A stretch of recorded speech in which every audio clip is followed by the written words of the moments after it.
Buenos días, Ecomundo. Ojalá 4RD. Lunes 21 de septiembre.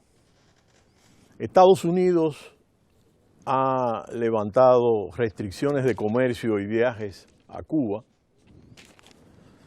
en un momento justo cuando el Papa se encuentra en Cuba, el cual ha sido mediador en todo este deshielo de las relaciones entre Estados Unidos y Cuba.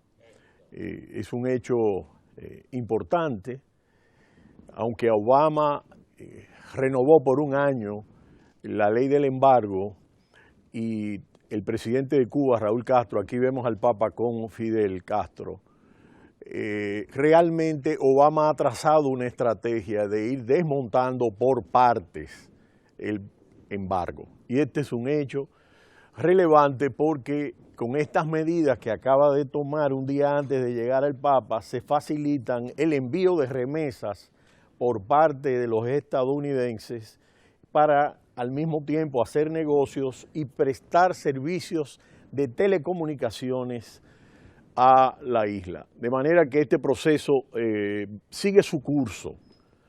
Al mismo tiempo, Tsipras y el movimiento Syriza en Grecia acaba de ganar las elecciones en el día de ayer con una ventaja importante, aunque el polo conservador se fortaleció en torno a las anteriores elecciones. Tsipras ha ganado esta elección e indiscutiblemente va a ser el responsable de nuevo de aplicar el tercer rescate en Grecia. Había renunciado y anticipado a las elecciones y ha ganado el voto mayoritario de la población. Por otro lado, es importante comentar, luego de que la FED decidiera no subir las tasas de interés en Estados Unidos, donde prácticamente las bolsas cayeron porque ya tenían ajustado esta decisión por las mayorías que se preveían, y el Dow Jones tuvo pérdidas importantes. Si nosotros vemos qué está pasando en el Banco Central Europeo y cuáles son las políticas que está implementando Mario Draghi, nosotros podemos ver que en el caso de Draghi, que anunció en marzo del 2004 una compra masiva de bonos y que posteriormente, ya en agosto, se materializó este programa de flexibilización cuantitativa, lo que estamos viendo es el reforzamiento de este programa, que en un inicio se ha mantenido comprando alrededor de 60.000 millones de euros al mes. Este programa indiscutiblemente trata de sacar a flote la economía de la eurozona, que ha estado prácticamente en niveles próximos a cero en términos de crecimiento.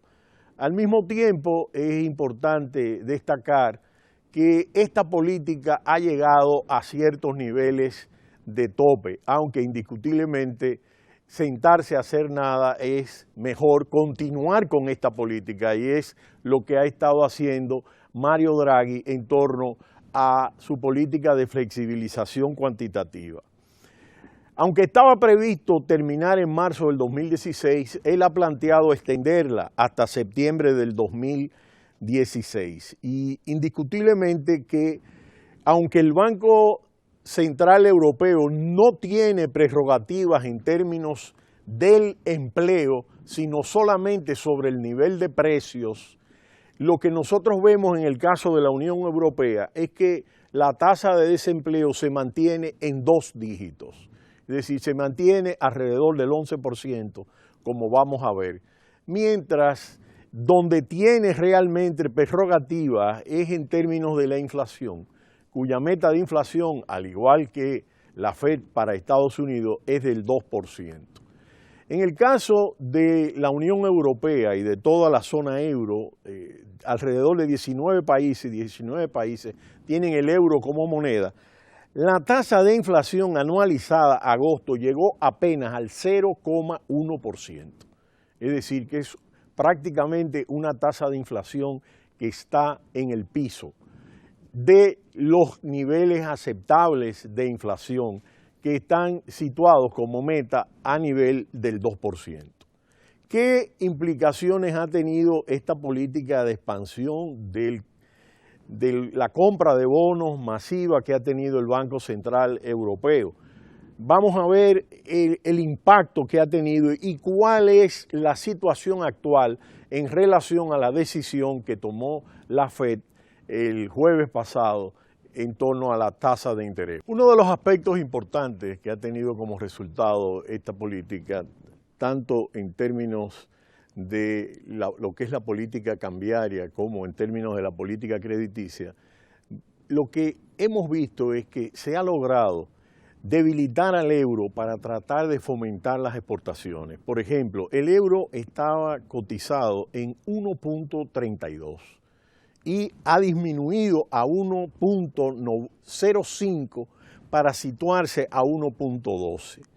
Esto ha permitido que se beneficien las exportaciones, sobre todo de Alemania, y indiscutiblemente que Alemania, que es la locomotora económica de la Unión Europea, ha podido crecer un poco más, lo que ha permitido que los indicadores del segundo trimestre del 2015 sean mucho mejores.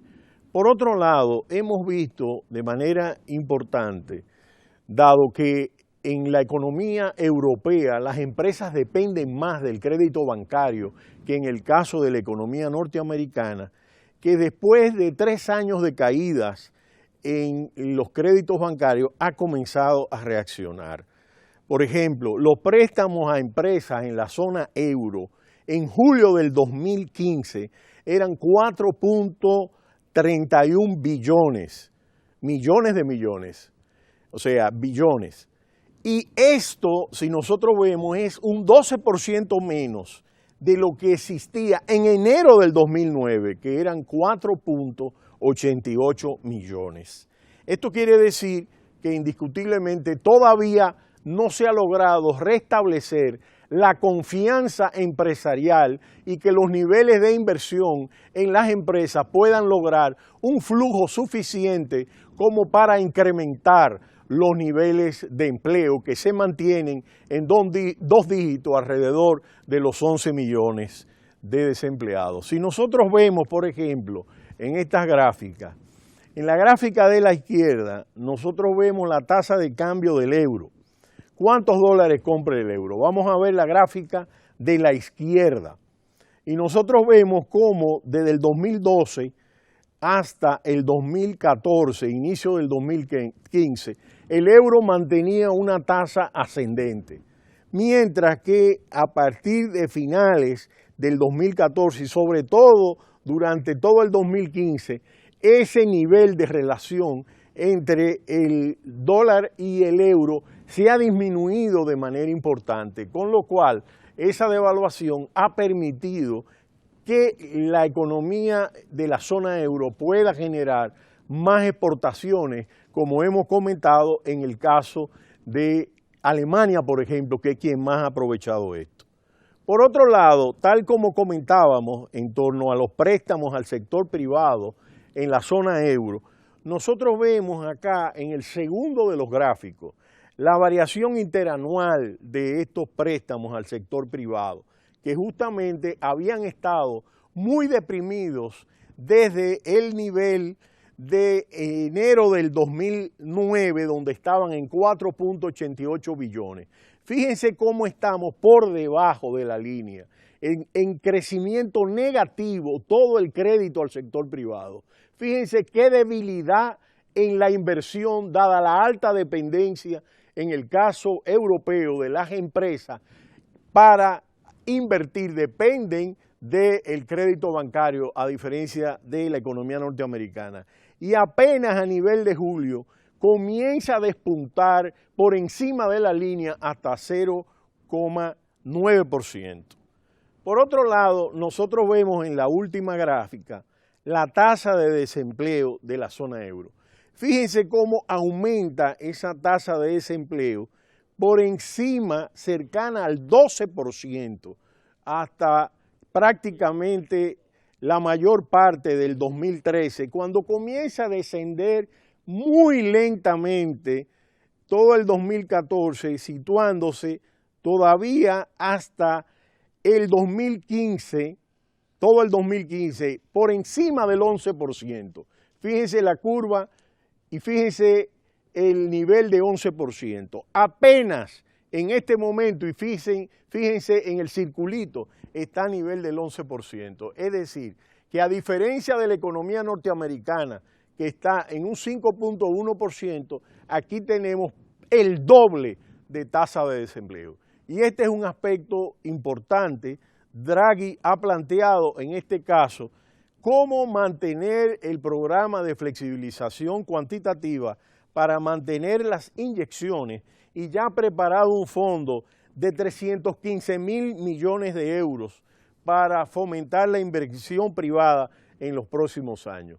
Indiscutiblemente que la compra de bonos por sí sola, incrementar de forma drástica, no va a resolver el problema de debilidad de la inversión, pero si el Banco Central Europeo activa de manera fuerte la compra de valores a empresas y agencias que lo convierten en infraestructura, pudiese generar un mayor impacto, pero indiscutiblemente que lo que estamos viendo, tanto en Estados Unidos como en la zona euro, como en China, es que existe un apalancamiento financiero sumamente importante por encima de las posibilidades de lo que puede ser la relación entre el PIB y la masa monetaria para tratar de mantener a flote la economía real. Es decir, que estos incentivos son sumamente importantes a la hora de poder mantener un equilibrio entre economía real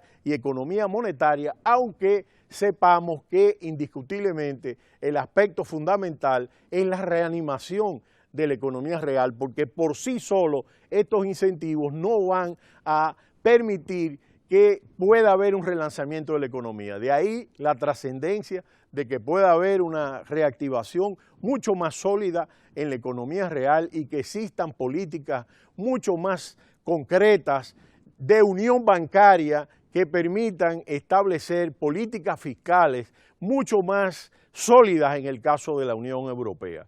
Pero será hasta mañana cuando vuelva Ecomundo, ojalá 4RD. No le cambie, Cita Cultural.